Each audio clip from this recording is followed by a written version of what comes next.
Here's the video on how to replace Jaguar key battery. See the button on the side here? You press it down to remove the emergency key.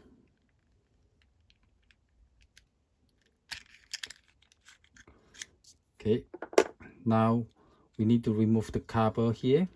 Use the screwdriver. Yeah, push the cover up like that. Yeah, push it up. See, up. Yep. And then just pull it away. Pull the cover away.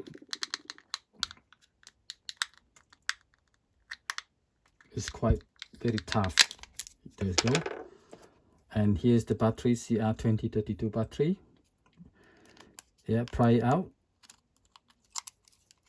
like that. Yeah, to replace it, go in like that. Yeah, going like that. Yeah, going down like that. Put the cover on, put it on like that, press it down, and then insert the emergency key. Okay, thank you for watching. Please subscribe to the channel. Thank you.